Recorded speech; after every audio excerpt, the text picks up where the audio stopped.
So on the last Friday the 13th, the reality of COVID hit home. Now we are focused on preventing the worst impacts of a mass outbreak. And today, on another Friday the 13th, you might be feeling a bit of deja vu. Today, we topple 1,000 cases again.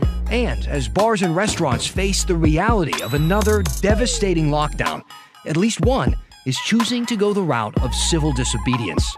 And after our week of difficult stories on our homeless crisis, so many of you reached out with ideas, like, why not house people in the newly converted Wapato jail? Well, they are housing people there.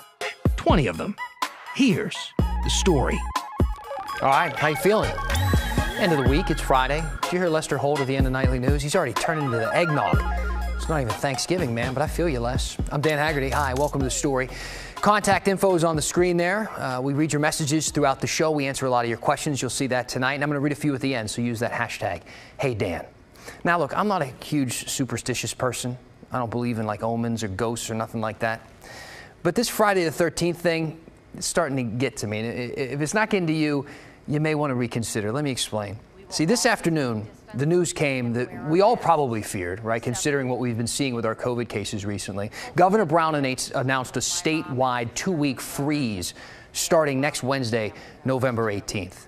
Now, this pretty much puts us right back in that whole lockdown mode. You remember that, right? Multnomah County, the lockdown's going to last for at least 4 weeks. So this is a while.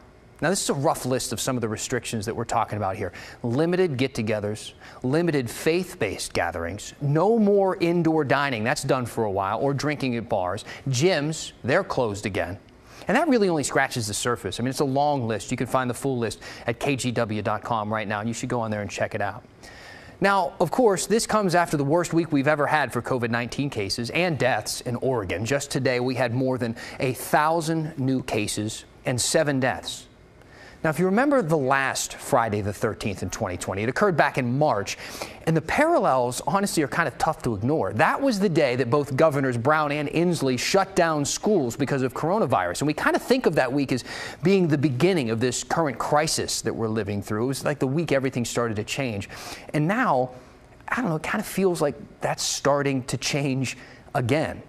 And I don't need to tell you the obvious thing here, that 2-week pause conflicts with Thanksgiving. And historically, that's the biggest travel weekend in the United States. Even with this pandemic raging, not just here, but everywhere in the country, 50 million people are expected to still travel over that holiday weekend. I don't know how many people are going to reconsider after today or what we're currently experiencing. Probably not 50 million. Hopefully some of them do. And if not for themselves, for the people that they may encounter over the holidays. Or maybe for the exhausted healthcare workers, because today we learned that every ICU in the Portland metro area is full or nearly full. And OHSU Dr. Esther Chu said today that doctors are tired and they're devastated at the sheer loss. The really heartbreaking thing about the nature of this disease is that when people come into the hospital, they're isolated right when they need support and company and love the most. It has been really hard for me to see people in the hospital isolated and alone like that.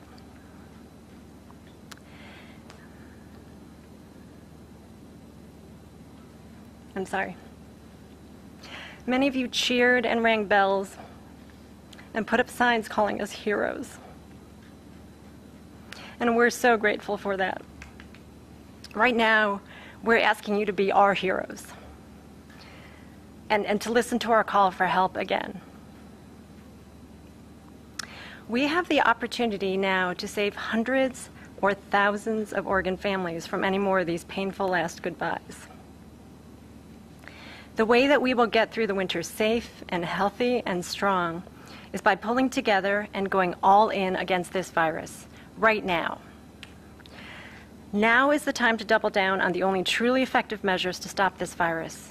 Wear a mask, keep your physical distance, wash your hands, and for the next 2 weeks, please stay home. How do you not take that more seriously?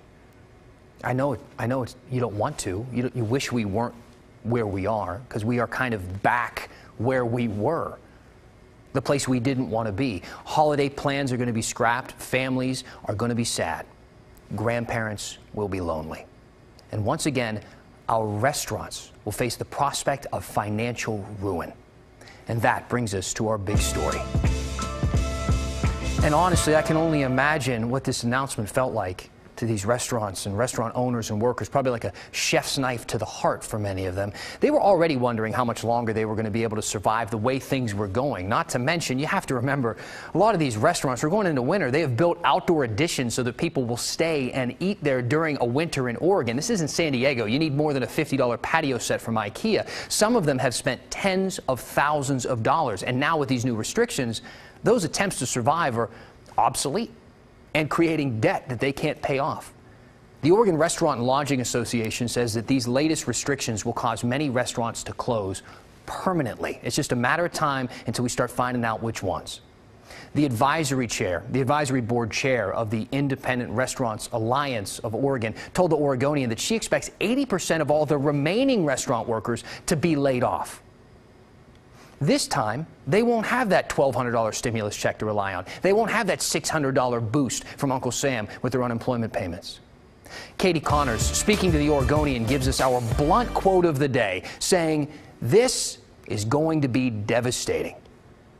Now, the only hope at this point seems to be Congress, right? And I can hear you laughing from here. I'm kind of chuckling along with you because who the heck knows when they're going to get their act together to pass some kind of relief. They've been talking about another bill to help restaurants for months now. And if you're wondering how that's going, the fact that they're still hosting indoor orientation dinners kind of tells me that they're not quite grasping what we're talking about out here. In fact, if you ask the people in the restaurant industry, they don't really think that most of the people, even back here in Oregon, know how serious of a situation this actually is. And it has career people in that industry doing things that I'm sure they never imagined ever doing. Just take the folks at Botanist House, who last night announced that they are going to break the state's rules, which is typically not something you announce. On the day before Thanksgiving, they're going to begin a civil disobedience protest of Oregon's Constitution and start selling cocktails to go, which is not allowed here. But they are so desperate that the thought of losing their liquor license forever wasn't enough to stop them from trying to make ends meet and to save their business. I talked to the co-owners of Botanist today about this decision and whether they're worried about risking their livelihoods. I'm nervous. I'm downright absolutely nervous. We can lose our liquor license. We can get crucified by the public. There's just so many things that can go wrong with this announcement, and I'm scared, flat out scared. OLCC can come in and I may never be able to open a bar. Robbie may be able to never open another bar. He's 11 years in the industry. And so if somebody says that we're doing this as a publicity stunt, they need to understand that we have evaluated the consequences of our actions. We have been advised of what can happen, and we know. And they're severe. But to them, the risk of losing everything is worth it right now, especially when the alternative is to fail anyway, unless they say lawmakers step in.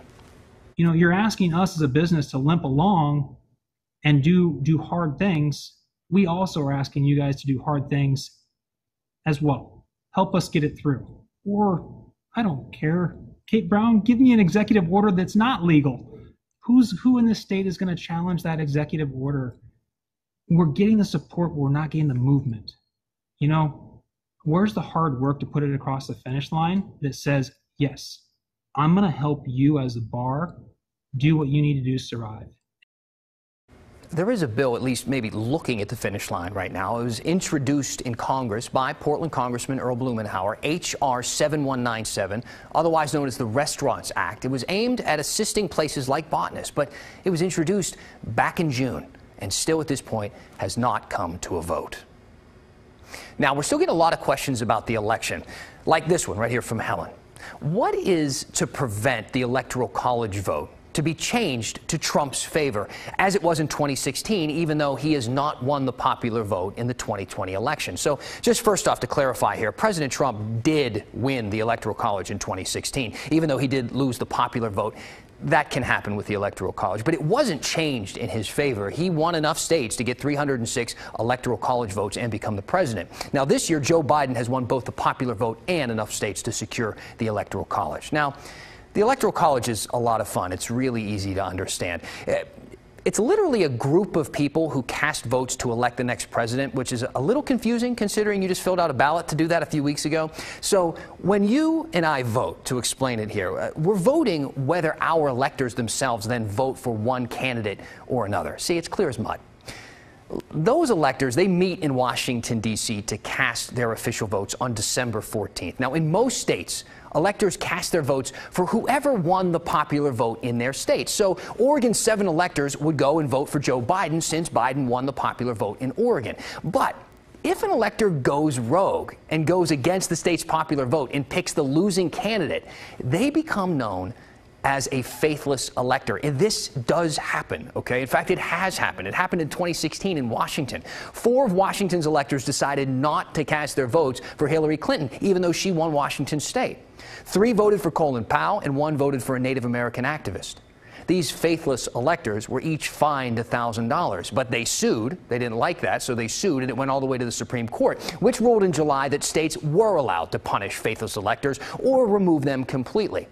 Laws like that exist in these 33 states and the District of Columbia. So technically, it can happen. But given Joe Biden's lead in this election, 37 of his electors would have to vote against him and for President Trump. And nothing like that has ever happened before. America's new growing majority, non-white Americans, heavily influenced the election. Specifically Latinos, who projections show turned out in record numbers. But that's pretty much the only generalization we can make about the roughly 32 million eligible Latino voters in the United States. Contrary to some beliefs, they're not a single uniform voting bloc. I think it's important to challenge a little bit this what I'm hearing as this national narrative. While exit polls indicate about 2/3 supported Biden, Trump picked up many more Latino voters compared to 2016. Advocates and experts say there's no such thing as the, quote, Latino vote. And we can't generalize that. We have to really talk to them and figure out what it is that they need and what they're being affected by. Support for each candidate is about as diverse as each individual person. Latinos are a racially, culturally, socioeconomically diverse group of people with different interests and political views. Religion, gender, and age matter. Some argue Democrats and liberals took Latino voters for granted, assuming Trump's immigration policies would swing them blue. But immigration isn't all they care about. In many parts of the country, Republicans are better at speaking to Latino voters on issues that matter to their lives, like the economy, jobs, and religion. There's a relationship, right? Trust built over time, and that'll continue to vote that way. Take Florida, for example, where Trump fared well this election. The large population of Cuban and Venezuelan immigrants and Latino evangelicals tend to be conservative. But looking at Arizona, Latinos turned out and voted for Biden, helping Dems flip the state. There, years of grassroots get-out-the-vote efforts mobilized Latinos. In Oregon, too, organizations like PCUN and CAUSA worked hard to engage and educate Latinos. We're creating this power of, being engaged and really learning, like, what it means to vote, as well as what issues are on the line. Marion County, that used to be in the red, it went a majority for Biden. CAUSA's civic engagement director's parents recently became citizens and voted for the first time this election. They weren't really involved in politics or anything. They were more focused on work and then taking care of us, a family. But now I kind of push them to kind of really learn how they can participate in our democratic process. As the Latino population grows in America, this election should serve as a lesson for both parties. We need to not put them all in one box, but really figure out the issues that best resonate with them. On and off an election cycle, then that engagement needs to be there. When the story continues, we'll take a look inside the shelter formerly known as Wapato Jail, finally in use now after literally decades of sitting empty. the few lives it's already helping. Next. Yeah.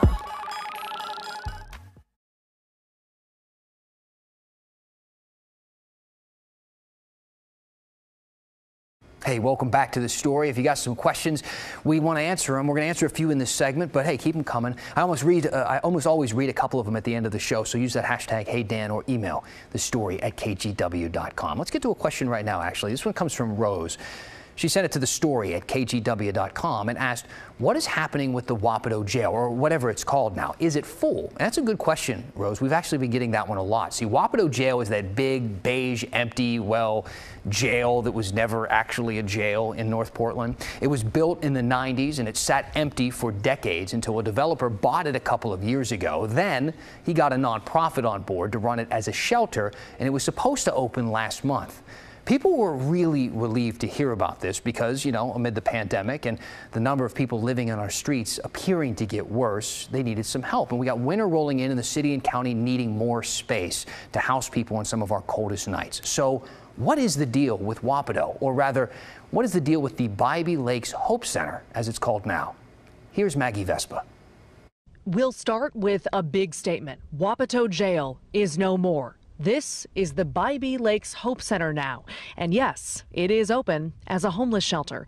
It's running at 25% capacity right now due to COVID restrictions and ongoing renovations. These photos taken by staff give us a glimpse inside. I was the first one here. We met 2 of the roughly 25 residents. Until recently, both were homeless in Portland and struggling with addiction. This seems like the only place that's safe. Now they're in recovery and crediting this once jail with its on-site treatment programs and job training with helping them get clean. You're not just a number in a shelter, that you're actually a person. That makes a huge difference. It's going well.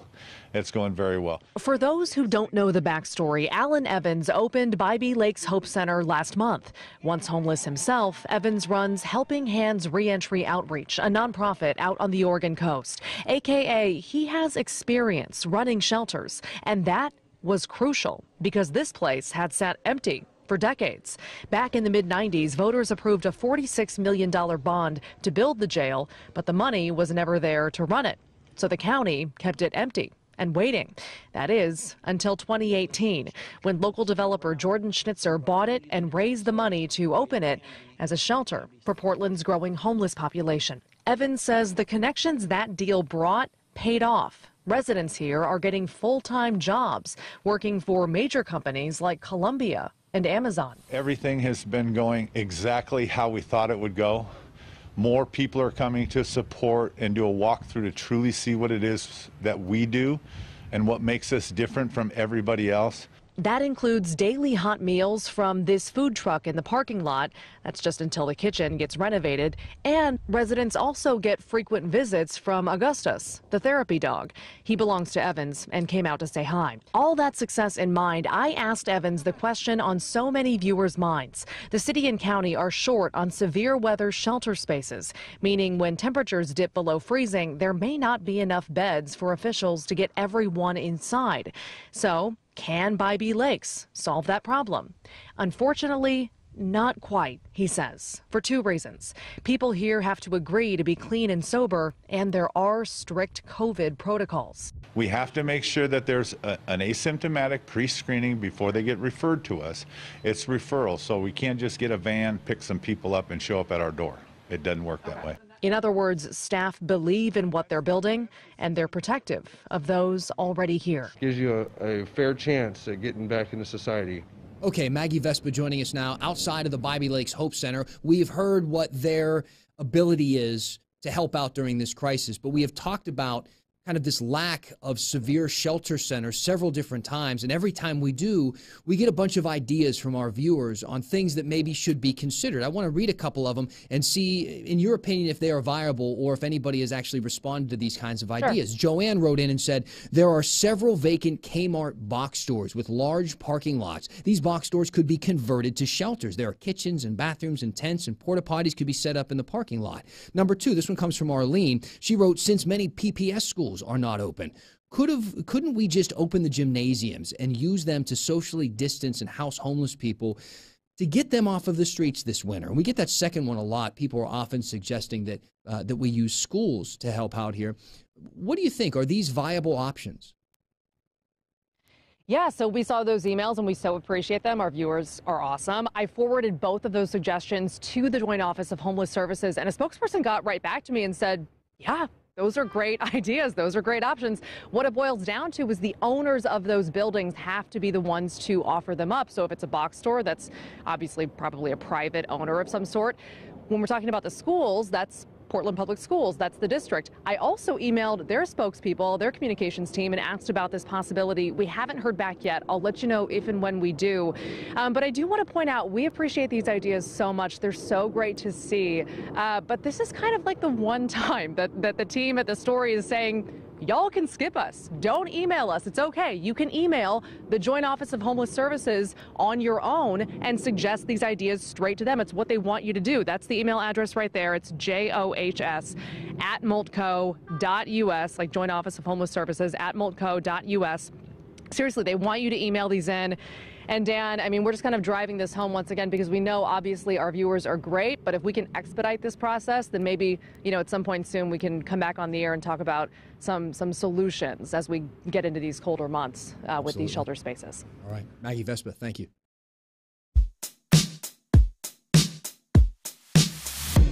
All right, let's talk about the weather story. We got Chief Meteorologist Matt Zaffino joining us. Matt, I mean, where do you want to start? Dude, it's been a crazy week of weather. I don't think a lot of people expected to put tornado on their 2020 bingo card, but, you know, it's not completely unheard of this time of year. No, it's not. We've actually had several tornadoes in the fall and in the fall months, Dan. So we're going to take a look at some of those. Now, I'm going to start with this, the Enhanced Fujita Scale, as it's called. And I'm going to focus on EF2. We didn't get that the other day in St. Helens. That was an EF0, but an EF2 winds up to 135 miles an hour. And the reason I'm focusing on that, and that is the St. Helens tornado from the other day, but the reason I'm talking about EF2 tornadoes is we've had a couple of those in our recent past. Back in 2010, December 14th, still autumn, Almsville, you may remember that. That was an EF2. The winds up to 120 miles an hour with that storm. Manzanita, 2016, winds up to 130 miles an hour. Rips right through downtown Manzanita. Both of those did a lot of damage. And then the Cornelius Pass tornado, that was in September of last year. That was an EF0. Now, let's show you the video from these storms. This is from Almsville back in 2010. That storm, and it's difficult to warn for these in Oregon because the thunderstorms that spin these up are usually really small scale and are tough for even Doppler radar to depict. This was eventually detected by Doppler radar and warned for. But look at the damage. I think it hit a couple of poultry farms and just completely wiped out the barns there. I actually flew in Sky 8 in this and surveyed the damage myself, and it was awe-inspiring to see that. Now we'll move on to Manzanita. This one captured on tape. This was from Neocani Mountain looking south at Manzanita. That was a big tornado, and having the video evidence certainly helped. And this one was warned for because the thunderstorm that produced that tornado was picked up by the somewhat new Washington Coastal Radar.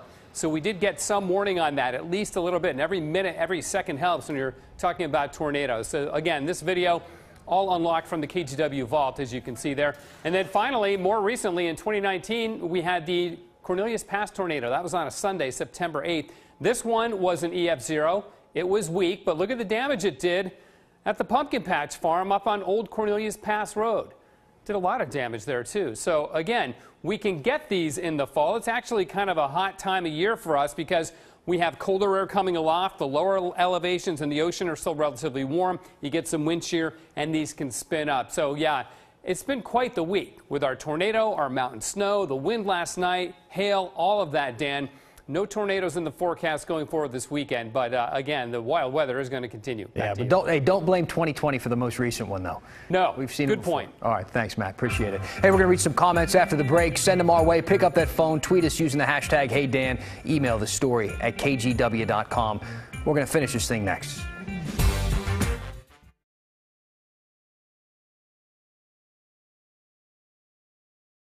So the lockdown that we talked about at the top of the show, of course, doesn't start today or even tomorrow. It starts next week. And Trucker Dave on Twitter, nice name, wrote in, so we don't have to worry until next week, the 18th. Super smart virus. Know what day it is on the calendar. So, you know, there are a lot of moving parts to shutting down a state, so be responsible now. You don't have to wait until it officially goes into place. You want to get something from a restaurant, order takeout. Just like the Art of Joy, Amy said on Twitter. She said, on Thanksgiving, I'm going to get dinner from a local Vancouver restaurant, which I'm sure they'll love. A little Haggerty hack here. I got my turkey from like a grocery store, then you make the bird, and then you get all your sides from a local restaurant. 2 birds with 1 stone. How about that? Thanks for being with us tonight. That's the story. See you back here on Monday.